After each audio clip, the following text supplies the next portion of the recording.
Hello student, welcome to DSS online classes. Today we are going to start new chapter force and laws of motion in physics. सबसे पहले बच्चों देखते हैं force क्या है।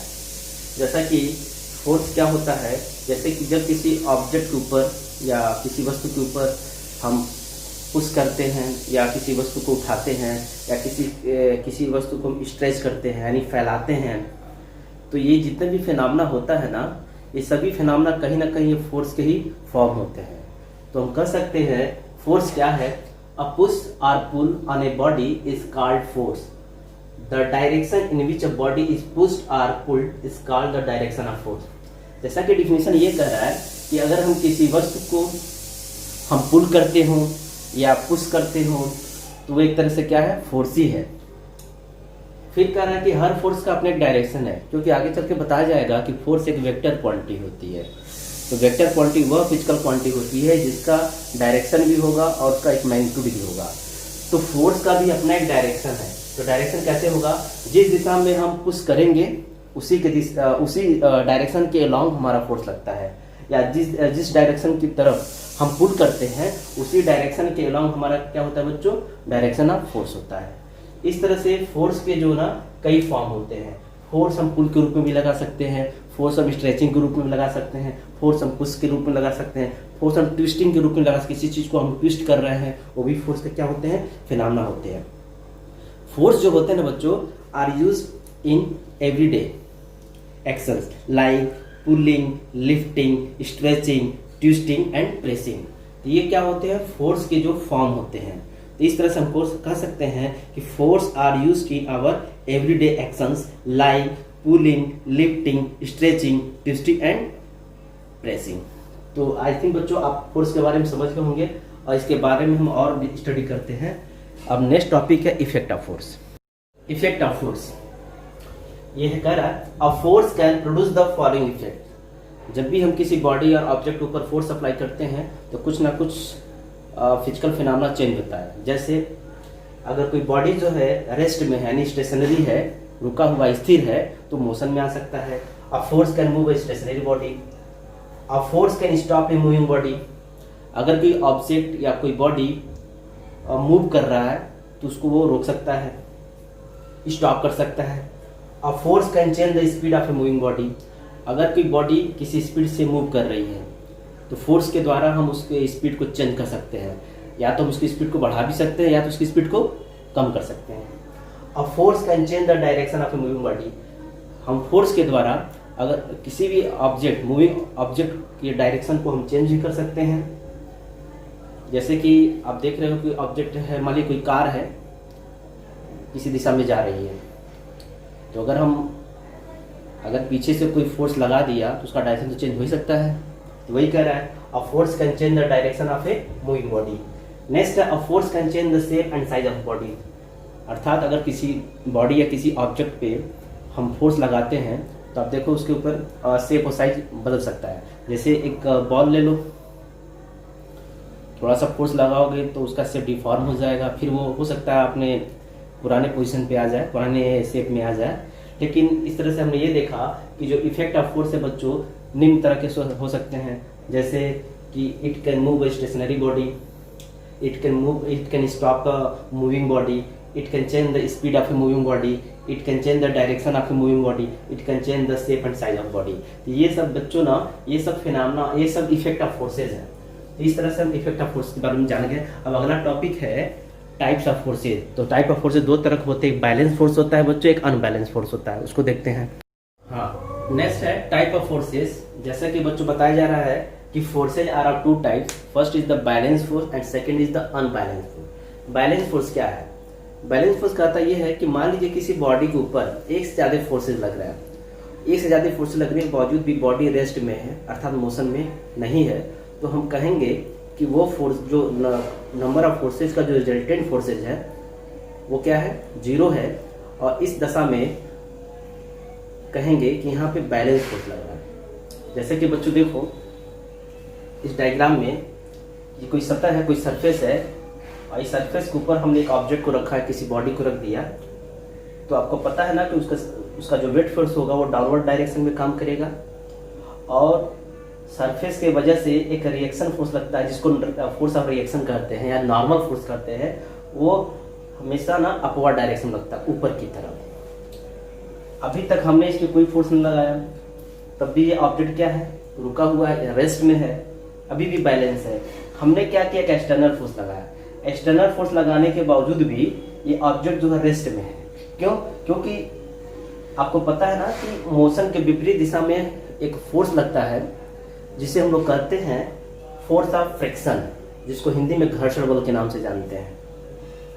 तो हमने क्या किया, एक ऑब्जेक्ट है, इस ऑब्जेक्ट के ऊपर जरा ध्यान से देखो, इस ऑब्जेक्ट पे 4 फोर्सेस लग रहे हैं।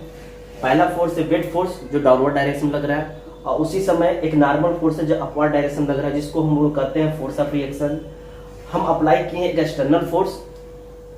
अब एक्सटर्नल फोर्स हमने इतना अप्लाई किया, लेकिन उसके बावजूद भी ये ऑब्जेक्ट मोशन में नहीं है, क्योंकि यहाँ पे फोर्स ऑफ फ्रिक्शन भी लग रहा है जो अपोजिट डायरेक्शन, जो मोशन के विपरीत है। अगर हम एक्सटर्नल फोर्स अप्लाई किए इस दिशा में तो मोशन हमारा इस दिशा में होना चाहिए। तो हम देख रहे हैं कि ऑब्जेक्ट जो है रेस्ट में है, अर्थात यहाँ पे जो नंबर ऑफ फोर्सेज है उसका जो रिजल्टेंट फोर्सेज है वो 0 होगा। इस वजह से इस फोर्स को, इन सभी बलों का जो रिजल्टेंट फोर्स है वो 0 होने की वजह से हम कहेंगे कि all the forces are balance forces. तो क्या है डिफिनेशन?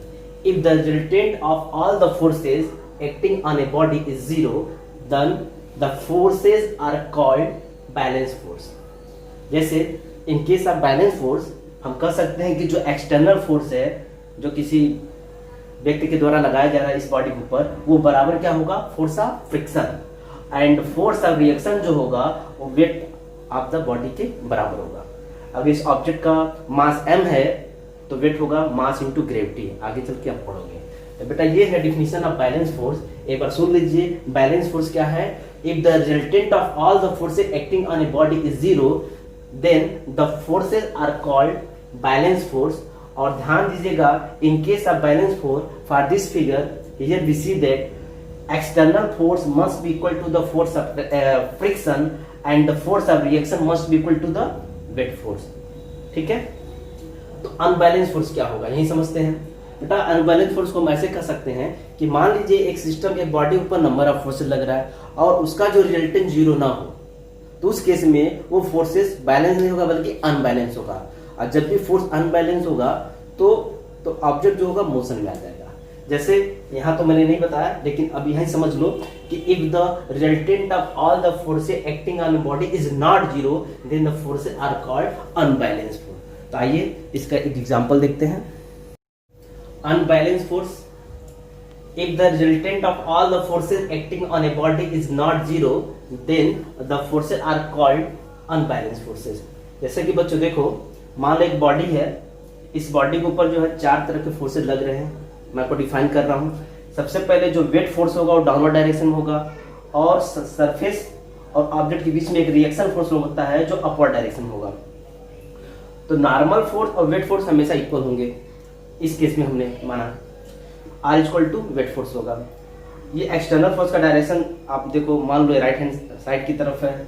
और अगर मान लीजिए पहला केस देखते हैं कि R इक्वल टू जो होगा वेट फोर्स के बराबर होगा, R इक्वल टू होगा वेट फोर्स के बराबर होगा, यानी ये तो बैलेंस है। और जो हम एक्सटर्नल फोर्स अप्लाई किए हैं बच्चों, वो बराबर है फ्रिक्शनल फोर्स के, जिसका नोटेशन Fs है, F सफिक्स है।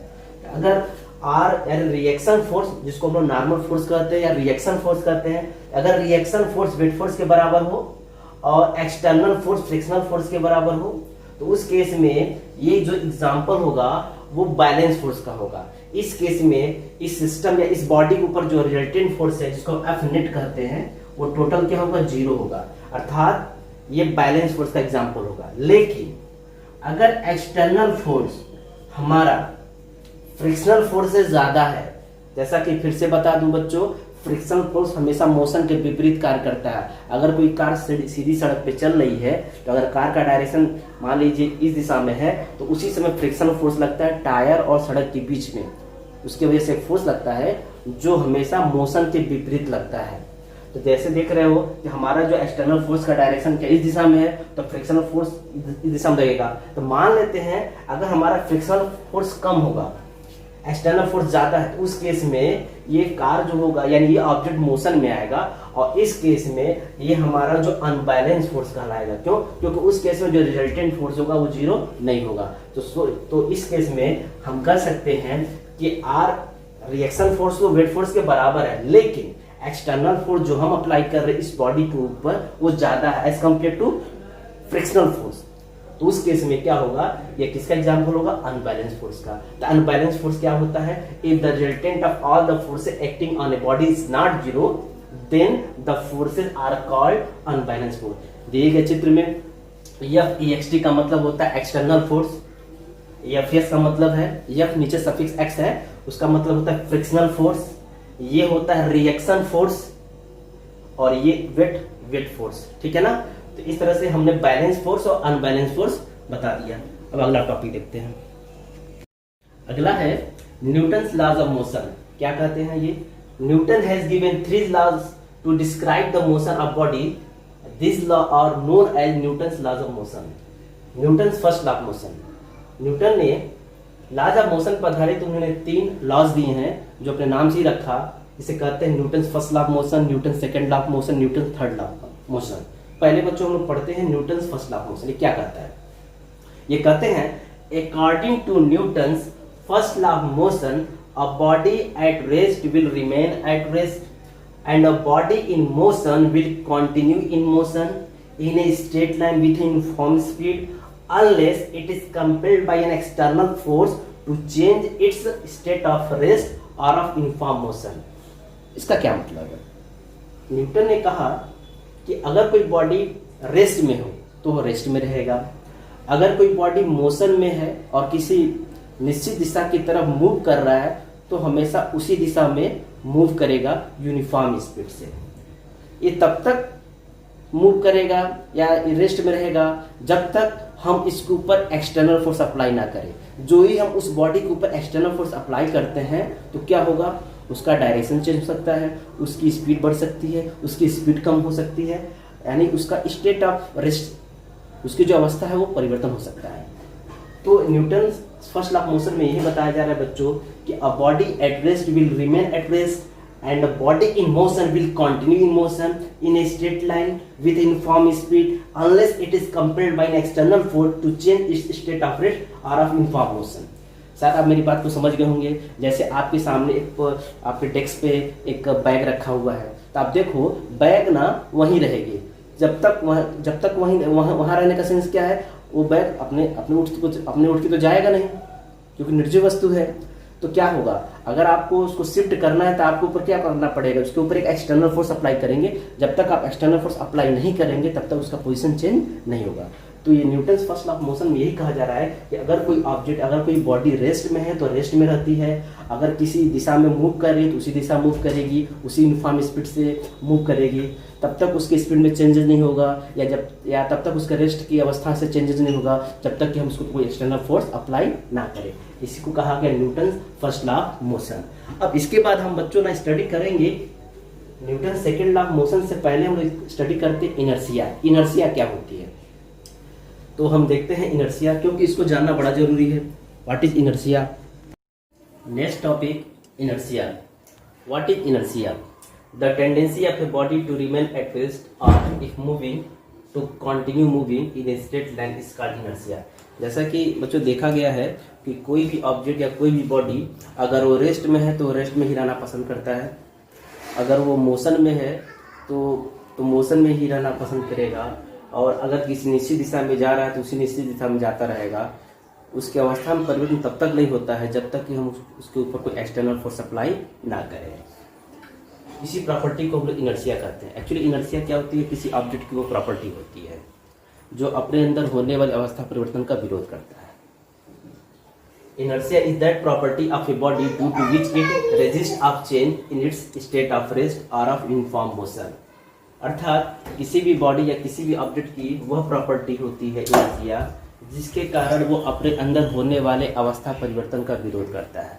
वो अवस्था परिवर्तन क्या हो सकता है, अगर वो रेस्ट है तो मोशन में आने का विरोध करेगा, अगर वो मोशन में है तो रेस्ट में आने का विरोध करेगा, और अगर वो किसी पार्टिकुलर डायरेक्शन में मूव कर रहा है तो अपना डायरेक्शन चेंज होने का विरोध करेगा। इसी प्रॉपर्टी को इनर्शिया कहा गया है। ये भी कहा गया कि the inertia of a body depends on its mass, अर्थात मास जो होती है ना is the measure of inertia होती है। तो इनर्शिया का मेजरमेंट हम मास के द्वारा कर सकते हैं। जिस ऑब्जेक्ट का मास जितना ही ज़्यादा होगा वो उसका इनर्शिया उतना ही ज़्यादा होगा। यही कारण है कि एक रबड़ की बॉल हो और एक आयरन की बॉल हो, तो आयरन की बॉल से को धकेलना इतना ही मुश्किल है, बहुत मुश्किल है, जबकि रबड़ बॉल को आसानी से आप रोल कर सकते हो, क्योंकि रबड़ की बॉल की इनर्शिया कम होगी और आयरन की बॉल की इनर्शिया ज़्यादा होगी। Heavier object have more inertia than lighter objects. आपको पता है हैवियर ऑब्जेक्ट का मास ज़्यादा होगा as compare to the lighter object, इसलिए हैवियर ऑब्जेक्ट की इनर्शिया ज़्यादा होती है लाइटर ऑब्जेक्ट से। There are 3 types of inertia. 3 प्रकार की इनर्शिया होती है बच्चों। पहला होता है इनर्शिया ऑफ रेस्ट, सेकेंड है इनर्शिया ऑफ मोशन, थर्ड है inertia of direction. Inertia of rest क्या होता है? जैसा कि अभी आपने इनर्शिया का डेफिनेशन पढ़ा कि the tendency of a body to remain at rest or if moving or to continue moving in straight line. इसका जो पहला पार्ट है the tendency of a body to remain at rest, it is said to be the inertia of rest. इसका मतलब ये है कि किसी भी ऑब्जेक्ट की वह प्रॉपर्टी, वह गुण जिसके कारण वो रेस्ट में रहना पसंद करता है तथा वो अपने अंदर होने वाले परिवर्तन का विरोध करे। अगर उसके ऊपर हम कोई एक्सटर्नल फोर्स अप्लाई करते हैं तो वो उसका विरोध करता है, वो चाहता है कि वो रेस्ट में रहे। उस प्रॉपर्टी को हम लोग कहते हैं inertia of rest. The tendency of a body to remain in its position of rest unless acted by an external force is called inertia of rest. तो किसी ऑब्जेक्ट की ऐसी प्रॉपर्टी होती है, अगर वो रेस्ट में है तो रेस्ट में ही रहना चाहता है, अगर हम उसको एक्सटर्नल फोर्स अप्लाई करते हैं तो वो उस अवस्था परिवर्तन का क्या करता है, विरोध करता है। जैसे फॉर एग्जांपल हम कई लाइफ एग्जांपल दे सकते हैं इनर्शिया ऑफ रेस्ट के लिए। देखते हैं बच्चों, जैसे कि एक एग्जांपल है, मान लेते हैं एक ग्लास है और यहाँ पे हमने कार्डबोर्ड यानी एक हल्का सा एक कागज जो है उसके ऊपर प्लेस कर दिया है और यहाँ पे हमने कॉइन डाल दिया इसके ऊपर ताकि ये कॉइन गिरेगा नहीं। अब आप क्या करिए, इस पत्ते, ये जो कार्ड है, इस कार्ड को आप तेजी से इसको हटाएं। तो जो ही आप कार्ड को हटाते हो तो आप देखते हो कि नेक्स्ट टाइम जो सिक्का होता है यानी जो कॉइन होता है बच्चों, वो ड्रॉप हो जाता है ग्लास में, जबकि आपका जो कार्ड है वो बाहर आ जाता है। ऐसा क्यों हुआ? It is due to the inertia of rest. जो ही हम इस कार्ड को एक्सटर्नल फोर्स से बाहर की तरफ खींचते हैं, कार्ड तो मोशन में आ जाता है, लेकिन जो कॉइन है वो अभी भी क्या है, रेस्ट में है। जिस कारण से इनर्शिया रेस्ट के कारण से ये कॉइन जो है मोशन में नहीं आ पाता है या आने का प्रयास करता है, तब तक वो कॉइन जो है ग्लास के अंदर गिर जाता है। ये जो एग्जांपल है बच्चों इनर्शिया रेस्ट है। ऐसे ही आपने देखा होगा कि ट्री है, ट्री की ब्रांचेस को आप जोर से जब उसको शेक करते हो यानी हिलाते हो तो कुछ पत्ते जो होते हैं, कुछ पत्ते या कुछ फूट जो होते हैं वो नीचे गिर जाते हैं। ऐसा क्या कारण है? यहाँ भी जो है रीजन है इनर्शिया रेस्ट के कारण है। इनर्शिया रेस्ट क्या होता है? जब आप पेड़ की टहनियों को जोर जोर से आप शेक करते हो, हिलाते हो, तो पेड़ की जो टहनियाँ तो मोशन में तो आ जाती हैं, लेकिन उसके साथ जो जुड़े हुए जो लीव्स हैं या फ्रूट्स हैं वो मोशन में आने का विरोध करते हैं, अर्थात वो अभी भी वो क्या रहा है, रेस्ट पोजीशन में है, यानी वो रेस्ट में रहना चाहते हैं, जिसके कारण जो लीव्स होती हैं या फ्रूट्स होती हैं वो गिरने लगती हैं। ऐसे ही एक कारपेट है बच्चों जिसमें डस्ट है, डस्ट पार्टिकल है, और एक स्टिक से आप तेजी से बीट कर रहे हो उसको। जो ही आप तेजी से बीट करते हो तो जिस पोर्शन पे कारपेट का जिस हिस्से पे स्टिक पड़ता है वो वाइब्रेट करने लगता है, यानी वो वहाँ कारपेट का वह पार्ट जो है मोशन में आ जाता है, लेकिन उसके साथ जुड़ा हुआ जो डस्ट पार्टिकल होता है वो अभी भी रेस्ट में रहना चाहता है। तो अचानक अवस्था में जो परिवर्तन हो रही है वो उसका विरोध करता है। और क्या परिवर्तन हो रही है? कारपेट मूव कर रहा है तो डस्ट पार्टिकल भी मूव करे, लेकिन डस्ट पार्टिकल अपनी इस अवस्था का क्या कर रहा है, विरोध कर रहा है, क्योंकि डस्ट पार्टिकल पहले क्या था, रेस्ट में था, जिस वजह से डस्ट पार्टिकल जो है बाहर निकल जाते हैं। और भी रीजन हो सकता है डस्ट के निकलने का, लेकिन एक फिनोमेना यहाँ भी इनर्शिया ऑफ रेस्ट का है। ऐसे ही एक और एग्जांपल ले सकते हैं बच्चों, जैसे मान लो एक स्केटिंग बोर्ड है, आपने देखा होगा, और एक बंदा यानी एक कोई व्यक्ति जो है इस पे खड़ा है। तो जैसा कि आप देख रहे हो स्केटिंग बोर्ड रेस्ट में है और कोई व्यक्ति वो भी उसके ऊपर खड़ा तो वो भी रेस्ट में है, लेकिन अचानक से सडनली जो है स्केटिंग जो बोर्ड है वो मूव कर गया, यानी किसी ने पुश कर दिया और मूव कर गया। तो स्केटिंग बोर्ड तो आगे तो निकल गया, लेकिन वो जो ये जो पर्सन है ये अभी भी क्या था, रेस्ट में है। ध्यान दो, यहाँ रेस्ट में है और ये मोशन में है, तो अभी भी रेस्ट में है, जिसके वजह से वो बैकवर्ड डायरेक्शन में क्या होता है, वो गिर जाता है ड्यू टू इनर्शिया। नाउ जो कुछ एग्जांपल इनर्शिया ऑफ रेस्ट आते हैं एग्जाम में, कुछ देखते हैं और टू राइट। पहला एग्जांपल है, dust is removed from a hanging carpet bye beating it with a stick. As the carpet is beaten, it suddenly moves forward while the dust particles tend to remain at rest due to inertia and so fall off। जैसा कि बच्चों पहले ही बता चुके हैं, जब आप किसी स्टिक से किसी हैंगिंग कारपेट को आप बीट करते हो तेजी से, तो उस केस में क्या होता है कि स्टिक का वह हिस्सा जहाँ कारपेट पे पड़ता है, कारपेट तो मोशन में आ जाता है, लेकिन उसके अंदर जो डस्ट पार्टिकल है वो रेस्ट में ही रहना चाहता है, जिसके कारण due to inertia of rest के कारण जो होता है जो डस्ट पार्टिकल बाहर निकल आते हैं। सेकेंड है, when we shake a branch of tree the fruits or dry leaves fall down from the tree due to inertia of rest. ये भी एग्जांपल बता चुके हैं बच्चों कि जब आप बड़ी तेज़ी से किसी पेड़ की टहनियों को तेज़ी से हिलाते हैं तो टहनियाँ तो मोशन में आ जाती हैं, लेकिन उसके साथ जो जुड़े लीव्स और फ्रूट्स हैं वो मोशन में आने का विरोध करता है, अर्थात वो इनर्शिया ऑफ रेस्ट में रहना पसंद करता है। तो इस वजह से जो लीव्स हो या फ्रूट्स हो वो नीचे गिराते हैं। तीसरा एग्जांपल लेते हैं, when a bullet is fired at a glass window a hole is formed in it. अगर आपने देखा होगा कि या फिल्मों में भी देखे होंगे कि अगर बड़ी तेज़ी से बुलेट किसी ग्लास पैन पे पड़ती है तो एक होल करते हुए बुलेट आगे निकल जाती है, लेकिन आप अगर उसी समय अगर आप एक पत्थर से बड़े पत्थर से शीशे पे मारो तो पूरा का पूरा ग्लास जो है टूट जाता है। ऐसा क्यों? इसका रीज़न ये है कि जब बड़ी तेज़ी से बुलेट जो है शीशे पे पड़ती है, ग्लास पे पड़ती है, तो उस केस में उसका कुछ हिस्सा जो है जिस भाग पे ग्लास पे पड़ता है बुलेट वो मोशन में आता है, बाकी जो अदर ग्लास होता है वो रेस्ट में ही रहता है, अर्थात वो रेस्ट में ही रहता है, जिसके कारण जो है गोली आगे निकल जाती है और कुछ शीशे के टुकड़े तोड़ते हुए निकल जाती है, क्योंकि बाकी के जो ग्लास के हिस्से होते हैं वो रेस्ट में ही रहना पसंद करते हैं। तो when a bullet is fired at a glass window a hole is formed in it, this is because only that part of the glass moves with the bullet. गोली के साथ जुड़ा हुआ कुछ ग्लास के हिस्से मोशन में आते हैं, बुलेट के साथ मोशन में आते हैं, जिसके कारण वो अलग हो जाते हैं। Where the bullet hit the glass, जहाँ पे बुलेट हिट करता है ग्लास में, ग्लास का वह हिस्सा थोड़ा सा हिस्सा मोशन में आता है। The rest part due to inertia remains in its position. Inertia के कारण बाकी जो ग्लास के जो बचे हुए हिस्से हैं वो क्या होता है बच्चों, रेस्ट में ही रहता है। दस इस प्रकार bullet is able to form a hole in the glass window due to the inertia window pane. यही आपका रीजन होगा। ऐसे बहुत से एग्जाम्पल है बच्चों, जैसे ट्रेन या बस या जो भी हो, जब अचानक जब ट्रेन चलती है, सडनली चलती है, तो आपने देखा होगा कि ट्रेन के जो गेट होते हैं, लोकल ट्रेन के गेट होते हैं, ऑटोमेटिक जो है बंद होते हैं, फिर खुलते हैं, बंद होते हैं, खुलते हैं। ये भी एक इनर्शिया का ही एग्जाम्पल है।